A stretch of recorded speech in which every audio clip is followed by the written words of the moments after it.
ಮೆರವಣಿಗೆಯ ಬಳಿಕ ಸಿಎಂ ಸಿದ್ದರಾಮಯ್ಯ ಅವರ ಬಳಿ ಮಾಧ್ಯಮದವರು ತೆರಳಿ ಪ್ರಶ್ನೆ ಮಾಡಿದಾಗ ಈ ಥರ ಸ್ವಾಮೀಜಿ ಹೇಳಿಕೆ ಕೊಟ್ಟಲ್ಲ ಅದು ಓಪನ್ ಸ್ಟೇಜ್ನಲ್ಲಿ ಅಂತ ಅಂದಾಗ ಕಾಂಗ್ರೆಸ್ ಪಾರ್ಟಿ ಹೈಕಮಾಂಡ್ ಸೂಚನೆಯಂತೆ ಎಲ್ಲವೂ ಕೂಡ ಆಗುವುದು ಅಂತೇಳಿ ಸಿಎಂ ಸಿದ್ದರಾಮಯ್ಯ ಅವರು ಪ್ರತಿಕ್ರಿಯೆಯನ್ನು ಕೊಟ್ಟಿದ್ದಾರೆ. ಬೆಂಗಳೂರಿನಲ್ಲಿ ಈ ರೀತಿಯಾಗಿ ಸಿಎಂ ಸಿದ್ದರಾಮಯ್ಯ ಅವರು ಕೊಟ್ಟಿರುವಂಥ ಹೇಳಿಕೆ, ಕಾಂಗ್ರೆಸ್ ಪಾಳ್ಯದಲ್ಲಿ ಏನೇ ತೀರ್ಮಾನ ಆಗಬೇಕಾದ್ರೂ ಕೂಡ, ಏನೇ ಬದಲಾವಣೆ ಆಗಬೇಕಾದ್ರೂ ಕೂಡ ಅದು ಹೈಕಮಾಂಡ್ ನಿರ್ಧಾರವನ್ನು ತೆಗೆದುಕೊಳ್ಳುತ್ತೆ. ಅವರ ತೀರ್ಮಾನದಂತೆ ಕಾಂಗ್ರೆಸ್ ಪಾಳ್ಯದಲ್ಲಿ ಎಲ್ಲವೂ ಕೂಡ ನಡೆಯುತ್ತೆ. ಕಾಂಗ್ರೆಸ್ ಹೈಕಮಾಂಡ್ಗೆ ಎಲ್ಲವೂ ಕೂಡ ಫೈನಲ್ ಮಾಡುತ್ತೆ ಅನ್ನುವ ವಿಚಾರವನ್ನು ಪ್ರಸ್ತಾಪ ಮಾಡಿದ್ದಾರೆ. ಹಾಗಾದರೆ ಸಿಎಂ ಸಿದ್ದರಾಮಯ್ಯ ಅವರು ಏನು ಮಾತಾಡಿದ್ದಾರೆ ಮೊದಲಿಗೆ ಅದನ್ನು ನೋಡ್ಕೊಂಬಂದು. ಕಾಂಗ್ರೆಸ್ ಪಾರ್ಟಿ ಹೈಕಮಾಂಡ್ ಪಾರ್ಟಿ ಗೊತ್ತಾಯ್ತಾ ಸರ್? ಇದು ಡೆಮಾಕ್ರಸಿ. ಹೈಕಮಾಂಡ್ ಅವರು ಏನು ತೀರ್ಮಾನ ಮಾಡ್ತಾರೆ ಆ ಥರ ನಡ್ಕೊಳ್ಳೋದು.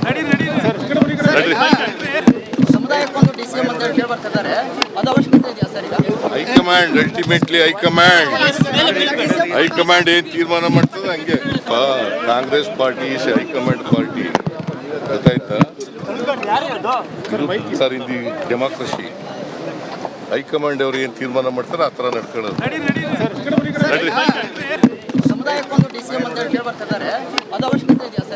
ಹೈಕಮಾಂಡ್ ಅಲ್ಟಿಮೇಟ್ಲಿ ಹೈಕಮಾಂಡ್ ಏನು ತೀರ್ಮಾನ ಮಾಡ್ತದೆ ಹಂಗೆ. ಕಾಂಗ್ರೆಸ್ ಪಾರ್ಟಿ ಹೈಕಮಾಂಡ್ ಪಾರ್ಟಿ ಗೊತ್ತಾಯ್ತಾ ಸರ್? ಇದು ಡೆಮಾಕ್ರಸಿ. ಹೈಕಮಾಂಡ್ ಅವರು ಏನು ತೀರ್ಮಾನ ಮಾಡ್ತಾರೆ ಆ ಥರ ನಡ್ಕೊಳ್ಳೋದು.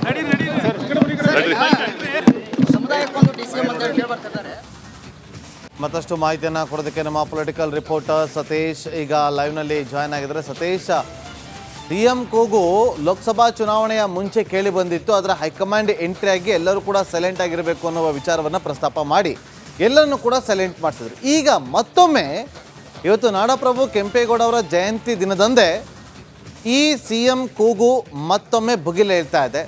ಇದು ಯಾವ ಹಂತಕ್ಕೆ ಹೋಗುತ್ತೆ, ಏನೆಲ್ಲ ಬದಲಾವಣೆಗಳನ್ನು ತರುವಂಥ ಸಾಧ್ಯತೆಗಳು ಕಂಡು ಬರ್ತಾ ಇದೆ ಸತೀಶ್?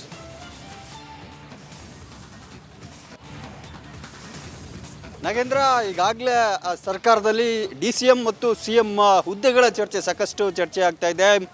ಸಿದ್ದರಾಮಯ್ಯರ ಆಪ್ತರು 4 DCM ಮಾಡಬೇಕು, ಸಮುದಾಯವಾರು DCM ಮಾಡಬೇಕು ಅನ್ನೋ ಒಂದು ಒತ್ತಡವನ್ನು ಆಗ್ತಾ ಇದ್ರು.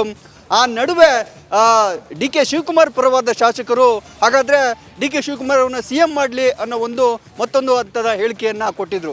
ಈ ಹೇಳಿಕೆಗೆ ಈಗ ಸಮುದಾಯದ ಸ್ವಾಮೀಜಿಯು ಕೂಡ ದನಿಗೂಡಿಸಿದರೆ, ಒತ್ತಾಯವನ್ನು ಮಾಡಿದ್ದಾರೆ.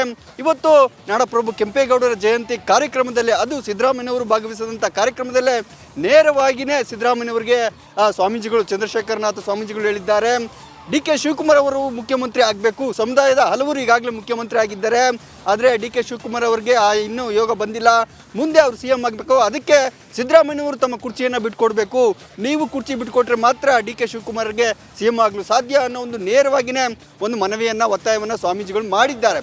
ಇದು ಸಾರ್ವಜನಿಕವಾಗಿ ಸಾಕಷ್ಟು ಚರ್ಚೆಯನ್ನು ಹುಟ್ಟು ಹಾಕಿದೆ.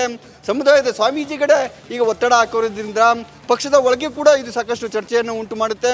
ಆದರೆ CM ಅವರು ಇದು ಹೈಕಮಾಂಡ್ ನಿರ್ಧಾರ, ಹೈಕಮಾಂಡ್ ಏನು ತೀರ್ಮಾನ ಮಾಡುತ್ತೋ ಅದಕ್ಕೆ ನಾವು ಬದ್ಧ, ಹೈಕಮಾಂಡ್ ಪಕ್ಷ ಇದು ಎಲ್ಲವೂ ನಿರ್ಧಾರ ಆಗೋದು ಅಲ್ಲೇ ಅನ್ನೋ ಒಂದು ಸಮಜಾಯಿಷಿಯನ್ನು, ಸ್ಪಷ್ಟನೆಯನ್ನು CM ಕೊಟ್ಟಿದ್ದಾರೆ. ಆದರೆ ಈಗಾಗಲೇ ಏನು CM ಮತ್ತು DCM ಚರ್ಚೆಗಳು ಪಕ್ಷದ ಒಳಗೆ ಆಂತರಿಕವಾಗಿ ಜಟಾಪಟಿ ನೀಡ್ತಾ ಇದೆ. ಅದಕ್ಕೆ ಇದೊಂದು ಸ್ವಾಮೀಜಿಗಳ ಒಂದು ಹೇಳಿಕೆ ಕೂಡ DK ಶಿವಕುಮಾರ್ ಪರವಾಗಿರುವಂಥವ್ರಿಗೆ ಒಂದು ಬೂಸ್ಟನ್ನು ಕೊಡಲಿಕ್ಕಿದೆ. ವಿಧಾನಸಭೆ ಚುನಾವಣೆ ಹೆಚ್ಚಿನ ಸತೀಶ್, ಮತ್ತೆ ನಿಮ್ಮನ್ನು ಸಂಪರ್ಕ ಮಾಡ್ತೇವೆ ನೋಡಿ. ಈಗ ಈ ವಿಚಾರ ಬಹಳ ಬದಲಾವಣೆಯ ಪರ್ವ ಅಂತ ಕೂಡ ಸೂಚನೆ ಕೊಡ್ತಾ ಇದೆ. ಒಂದು ಕಡೆ CM ಸಿದ್ದರಾಮಯ್ಯ ಅವರ ರಿಯಾಕ್ಷನ್ ಕೂಡ ಗಮನಿಸಿದ್ವಿ, ಫುಲ್ ಗರಂ ಆಗಿದ್ರು. ಅತ್ತ CM ಬಣ ಇವತ್ತು ದೆಹಲಿ ಫ್ಲೈಟನ್ನು ಹತ್ತಿ ದೆಹಲಿಗೆ ಪ್ರಯಾಣವನ್ನು ಬೆಳೆಸಿ ಹೈಕಮಾಂಡ್ ಭೇಟಿ ಮಾಡೋದಕ್ಕೂ ಕೂಡ ಮುಂದಾಗಿದೆ. ದೆಹಲಿ ಅಂಗಳದಲ್ಲಿ ಬೇರೆ ರೀತಿಯಾದಂಥ ಚರ್ಚೆ, ಇಲ್ಲಿ ರಾಜ್ಯದಲ್ಲಿ ಈ ರೀತಿಯಾದಂಥ ಚರ್ಚೆಗಳಾಗ್ತಾ ಇದೆ. ಯಾವ ರೀತಿ ಗಮನಿಸ್ತೀವಿ? ನಿಜ, ಒಂದು ಅರ್ಥದಲ್ಲಿ ಸಿದ್ದರಾಮಯ್ಯ ಅವರ ಬಣದ ಶಾಸಕರು, ಸಚಿವರು KPCC ಅಧ್ಯಕ್ಷಗಿರಿ ಮೇಲೆ ಕಣ್ಣಿಟ್ರು, ಉಪಮುಖ್ಯಮಂತ್ರಿ ಹುದ್ದೆ ಮೇಲೆ ಕಣ್ಣಿಟ್ರು. ಅದಕ್ಕೆ ಇದೀಗ ಕೌಂಟರ್ ಅನ್ನೋ ರೀತಿಯಲ್ಲಿ ಸಮುದಾಯದ ಸ್ವಾಮೀಜಿಗಳ ಕಡೆಯಿಂದ ಈ ರೀತಿಯಾದ ಹೇಳಿಕೆ, ಅದರಲ್ಲೂ ಓಪನ್ ವೇದಿಕೆ ಮೇಲೆ ಬಂದಿರೋದು. ನೋ ಡೌಟ್ ಈ ಮುಖ್ಯಮಂತ್ರಿ ಕುರ್ಚಿಯ ವಾರ್ ಏನು ನಡೀತಿದ್ದೆ ಅಂತ ಹೇಳಲಾಗ್ತಾ ಇತ್ತು, ಅದು ಮತ್ತೊಂದು ಹಂತಕ್ಕಂತೂ ತಲುಪಿದೆ. ಕಾದ್ ನೋಡೋಣ ಹೈಕಮಾಂಡ್ ಯಾವ ರೀತಿಯಾದ ನಿರ್ಧಾರ ಕೈಗೊಳ್ಳುತ್ತೆ. ಮುಖ್ಯಮಂತ್ರಿಗಳು ಕೂಡ ಹಾಗೆ ಹೇಳಿದ್ದಾರೆ, ಎಲ್ಲವೂ ಕೂಡ ಹೈಕಮಾಂಡ್ ನಿರ್ಧಾರದ ಮೇಲೆ ಅವಲಂಬಿತ ಅಂತ ಹೇಳಿ. ಮುಂದಿನ ಸುದ್ದಿ ಕಡೆ ಗಮನ ಕೊಡೋಣ. ಅದರಲ್ಲೂ